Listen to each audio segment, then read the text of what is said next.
Hi friends, எல்லாருக்கும் வணக்கங்க. எல்லோரும் எப்படி இருக்கீங்க? நல்லா இருக்கீங்களா?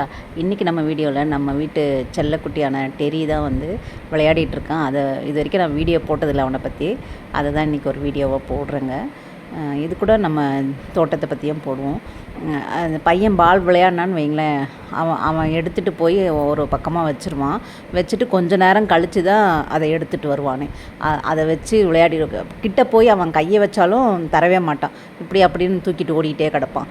ஆனால் நம்ம கூப்பிட்டா மட்டும் ஓடி வந்துடுவான். இப்போ நான் கூப்பிட்டேன் டெரின்னு, வந்து இப்படி தடவி கொடுத்தா அது பாட்டு குனிஞ்சு மண்டையை காட்டிகிட்டே நிற்பாங்க. அவனுக்கு இது ரொம்பவே பிடிக்கும். அதனால் கூப்பிட்டோம்னா வந்து நின்றுடுவான். எவ்வளோ நேரம்னாலும் பேசாமல் இருந்துக்கிட்டே இருப்பான். அப்புறம் வாங்க நம்ம தோட்டத்தில் என்ன விதைச்சிருக்கேன்றத சொல்கிறேன். இது வந்து பார்த்திங்கன்னா கூர்கிழங்கு இல்லைன்னா வந்து சிறுகிழங்குன்னு சொல்லுவாங்க. பொங்கல் போது இது கிடைக்குங்க. இது வந்து பெரும்பாலும் தென் மாவட்டங்களில் விளைவிக்கப்பட்ட ஒரு கிழங்கு தாங்க. இது பொங்கல் போது வாங்கின கிழங்கு தாங்க. சமைச்சது போக மீதியை நான் வந்து விதைக்காக அப்படியே வச்சுட்டேன். அது முளைச்சி வரும். இப்போ தாங்க மண்ணில் வந்து ஊன்றி வச்சுருக்கேன். ஒரு கிழங்கு வேணால் நான் எப்படி வைக்கிறதுன்னு காட்டுறேன் பாருங்கள். இதான் சிறுகிழங்கு, இப்படி தான் இருக்கும். இது மேலே வந்து முளைப்பு வந்திருக்கு பாருங்கள். இந்த முளைப்புலேருந்து துளுத்து குத்துச்செடி மாதிரி நிறைய வருங்க. அதை தான் நம்ம உடச்சி வைக்கணும். இந்த கிழங்குலேருந்து நமக்கு கிழங்கு கிடைக்காது. அந்த செடி வரும் இல்லைங்களா, குத்துச்செடி, அதை வந்து நம்ம உடச்சி அங்கங்கே அப்படியே ஊனி வச்சிட்டோம்னா அங்கேருந்து நமக்கு வந்து செடிகள் உருவாகி கிழங்கு வைக்குங்க. இது முளைச்சி செடி வந்ததும் உங்களுக்கு காட்டுறேங்க எப்படின்னு. அங்கங்கே பாருங்கள், ஒரு 6-7 கிழங்குக்கு மேலே வச்சுருக்கேன். வந்ததுக்கப்புறம் நான் உங்களுக்கு காட்டுறேங்க. இதுவே நமக்கு போதுமானதாக இருக்கும். நிறைய வந்துடும் செடி பார்த்திங்கன்னா. பாட்டில் நான் ஆல்ரெடி மஞ்சள் போட்டு எடுத்து வச்சேங்க. அதுலேயே வந்து வெள்ளை கரிசலாங்கண்ணி, மணத்தக்காளி கீரைலாம் முளைச்சிருக்கறதுனால அதை அப்படியே விட்டுட்டேன். அப்புறம் வந்து இதுலேயே வந்து சிகப்பு அகத்தியும் போட்டு விட்டுருவோங்க. முளைச்சி வந்து நம்ம வந்து கீழே வச்சிடலாம். மழை பெஞ்சதும் கீழே கொண்டு வச்சிடலாம் அப்படின்ட்டு இதுலேயே ஒரு பக்கமாக ஊன்றி வச்சிடலாங்க. சிகப்பு அகத்தி வந்து எனக்கு ஃப்ரெண்டு கொடுத்தது தான். நான் வாங்கினது சரியாக வரலைங்க. அதனால் இது ஃப்ரெண்டு வீட்டிலேருந்து கொடுத்தது. போட்டு பார்ப்போம் இதுவாது வருதா அப்படின்னு சொல்லிட்டு. சிறுகிழங்கு வந்து டேஸ்ட்டு நல்லா தாங்க இருக்கும். ஆனால் இது தோல் வந்து சாக்கில் போட்டு அடித்தா மேலே இருக்க தோல்லாம் உறிஞ்சு வந்துடுங்க. அதுக்கப்புறமும் ஒரு சில தோல்லாம் ஒட்டியிருக்கோம். அதை வந்து நம்ம நல்லா தண்ணியில் போட்டு கழுவணுங்க, இல்லைன்னா மண் வாடை வரும். அதை நீங்கள் யாராவது சிறுகிழங்கு சமைச்சிருந்தால் கமெண்ட் பண்ணுங்கள். எங்கள் ஊர் பக்கம்லாம் வந்து இந்த சிறுகிழங்கை போட்டு கருவாட்டு குழம்பு வைப்பாங்கங்க. அவ்வளோ அருமையாக இருக்கும். அவ்வளோதாங்க, விதைச்சி முடிச்சாச்சு. இது வந்து ஈரமாக தாங்க இருக்குது. அதனால் தண்ணி எதுவும் ஊற்ற வேண்டாம். கிழங்கு வகைகள்னாவே கொஞ்சமாக தாங்க தண்ணி ஊற்றணும், இல்லைனா கிழங்கு வந்து அழுகி போயிடுங்க. 3 நாளைக்கு ஒரு முறை 4 நாளைக்கு ஒரு முறை ஊற்றினா போதுங்க. அக்ரி இன்டெக்ஸில் வாங்கிட்டு வந்து அதலக்காய் தாங்க. ஒரு கிழங்கு தான் வாங்கிட்டு வந்தேன். கொடி பாருங்களேன் எவ்வளோ அருமையாக போயிருக்கு. ரொம்ப பெருசாக வந்துருச்சுங்க. நான் அதை வைக்கிறதுக்கு முன்னாடியே வந்து பூக்கள் வந்துருச்சுங்க. அதுக்கப்புறமா தான் நான் வச்சதுக்கப்புறம் நிறைய பூக்கள் வச்சு பிஞ்சுகளாம் நிறைய வச்சுருக்குங்க.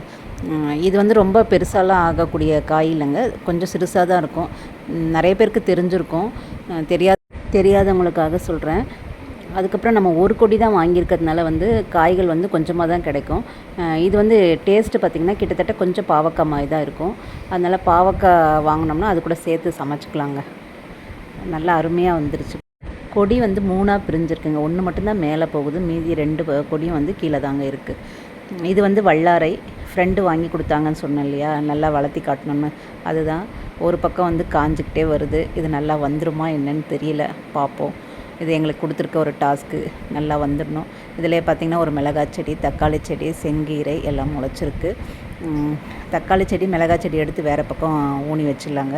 இதில் வந்து புளிச்சக்கீரை கொஞ்சம் இருக்குது, அதையும் போட்டு விட்டுருவோம். நடுவில் எண்ணத்துக்கு சிரட்டை வச்சுருக்கேன்னா தண்ணி வந்து அதில் ஊற்றினோம்னா எல்லா பக்கமும் போய்க்குங்க. அதுக்காக தான் நடுவில் வந்து அந்த சிரட்டையை வச்சுருக்கேன்.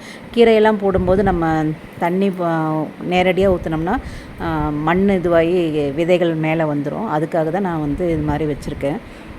இதுக்கு மேலே வந்து நல்லா காய்ந்த இலை சருகுகளை போட்டு விட்டுருவோங்க. இப்போ நான் வந்து ஆஃப் சர்க்கிளாக வந்து மண்ணை வந்து தோண்டி விட்டுருக்கேன். அது மேலேயே வந்து இந்த விதைகளை போட்டுருவோம். இது வந்து கோங்கரா இல்லைன்னா புளிச்சக்கீரை அப்படின்னு சொல்லுவாங்க.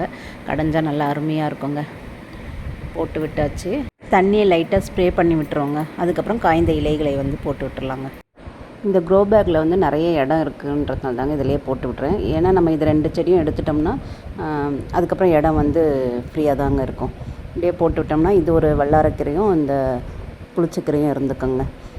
புளிச்சக்கீரை, இந்த செங்கீரை, சிவப்பு பொன்னாங்கண்ணி இதெல்லாம் வந்து பையனுக்கு ரொம்ப பிடிக்குங்க. சிவப்பு பொன்னாங்கண்ணி 2 க்ரோ பேக்கில் வச்சுருக்கேங்க. அது வந்து எப்போவுமே கட் பண்ணி எடுக்க தளைஞ்சிக்கிட்டே இருக்கும். அதுக்கு ஒன்றும் பிரச்சனை இல்லை. செங்கீரை வந்து அதே மாதிரி தான் வந்துடும் போட்டோம்னா. இந்த புளிச்சக்கீரை மட்டும் எனக்கு அவ்வளோவா வர்றதில்லைங்க. பெரும்பாலும் புளிச்சக்கீரையை மட்டும் கொஞ்சம் கடையில் வாங்கிக்கிறது. இந்த வாட்டி போட்டிருக்கேன், பார்ப்போம் வருதா. இந்த தொட்டி ஃபுல்லாக பார்த்திங்கன்னா வெள்ளை கரிசலாங்கண்ணி தாங்க முளைச்சிருக்கு. இது வந்து கிளாடியஸ் கிழங்கு வாங்கிட்டு வந்திருந்தேன்னு சொன்னீங்களா, அது நல்லாவே முளைச்சி வந்திருக்கு. 2 கிழங்கு வாங்கினேன், 2மே நல்லா முளைச்சி வந்துருச்சுங்க. பூ எப்போ வரும், என்ன கலர்னு தெரியலங்க, ஒரே ஆவலாக இருக்குது பார்க்க. இது வந்து ஷாம்பிஞ்சுங்க. 2 கிழங்கு வாங்கிட்டு வந்திருந்தேன், 2மே நல்லா முளைச்சி வந்துருச்சுங்க. நர்சரி ட்ரேயில் போட்டிருந்த விதைகளும் ஓரளவுக்கு நல்லா முளைச்சிருக்குங்க. மிளகாய் எதுவும் வரல, கொத்தவரை மட்டும் 2 வந்திருக்கு. புடலை நல்லா வந்துருச்சு, தக்காளி எல்லாமே நல்லா வந்திருக்குங்க. கஸ்தூரி வெண்டையும் வந்திருக்கு. தம்பட்டை அவரை 3 போட்டிருந்தேங்க, 3மே வந்துருச்சு. கத்திரி வந்து எல்லாமே வந்திருக்கு, எல்லா வரிசையுமே வந்திருக்கு. எனக்கு மிளகாய் தான் சொதப்பிடிச்சு, ஒன்றுமே வரல. தோட்டக்கலையில் வாங்கிட்டு வந்த மிளகாயும் வெண்டை கொத்தவரை இதெல்லாம் போட்டிருக்கேங்க. விரலி மஞ்சள், லக்டான் மஞ்சள் இதெல்லாம் வந்து எடுத்து வச்சுருக்கேங்க. நான் இது விதை எங்கே வாங்கினேன், எப்படி விதைச்சேன், இந்த ஃப்ரிட்ஜ் பாக்ஸுக்கு மண் ரெடி பண்ணது எல்லாமே ஒரு வீடியோ இருக்குங்க, போடுறேங்க. இது லக்டான் மஞ்சளுங்க. லக்டான் மஞ்சள் வந்து ஓரளவுக்கு தான் முளைச்சிருக்கு. ஒரு சிலது இப்போ தான் முளைக்கவே ஆரம்பிச்சிருக்கு. நான் கிழங்கோடவே இருந்தது, அதை நான் தூக்கி அப்படியே இந்த ஃப்ரிட்ஜ் பாக்ஸில் வச்சுட்டேன். இப்போ தான் ஒரு சிலது முளைச்சி வருது. அதுலேயும் வந்து விரலி மஞ்சள் போட்டிருக்கேங்க. அந்த பக்கம் முள்ளு முருங்கையை எடுத்து நான் கீழே வைக்கணும்னு சொல்லிகிட்டே இருந்தேன்லங்க, அதை கஷ்டப்பட்டு எடுத்துட்டேன். ரொம்ப பாக்ஸில் ஃபுல்லாகவே வேறு தாங்க. மரம்லாம் வந்து இது மாதிரி பாக்ஸ் 20 லிட்டர் ஆகட்டும் 50 லிட்டர் ஆகட்டும்னா ரொம்ப கஷ்டம்தாங்க. எவ்வளோ வேர் பாருங்களேன். அது வேர் அவ்வளோ போய் அடைச்சிட்டு மண்ணே இல்லாத மாதிரி ஆயிடுச்சு. தூக்கவே ரொம்ப கஷ்டமாக இருந்ததுங்க. அந்தளவுக்கு வேர் 20 லிட்டர் கேன் தான், அந்தளவுக்கு வேர் விட்டுருக்கு. அதனால தான் மாடி தோட்டத்தில் வந்து மரங்கள் வளர்க்குறத வந்து கொஞ்சம் தவிர்க்கணும் போல் இருக்குது. நேற்று ஓரளவுக்கு கொஞ்சமாக மழை பெஞ்சிச்சுங்க. அதனால் நான் வந்து கீழே நல்லா பள்ளம் தோண்டி வச்சுருக்கேன். இதை எடுத்ததுக்கப்புறம் தான் தெரிஞ்சது அந்த பள்ளம் பத்தாதுன்னு. அப்புறம் திருப்பி இன்னொரு வாட்டி நல்லா இன்னும் கொஞ்சம் ஆழ தோண்டிட்டு கொஞ்சம் உரங்களும் போட்டு வச்சுருக்கேங்க. ஆனால் மண் பார்த்திங்கன்னா உள்ளே வந்து ஈரமே இல்லாத மாதிரி இருக்குது பாருங்கள். மேலே தான் கொஞ்சம் ஈரமாக இருக்குது. அதனால் தண்ணி குழி நிறைய ஊற்றி மண்ணை வந்து குளிர வச்சுருக்கேங்க.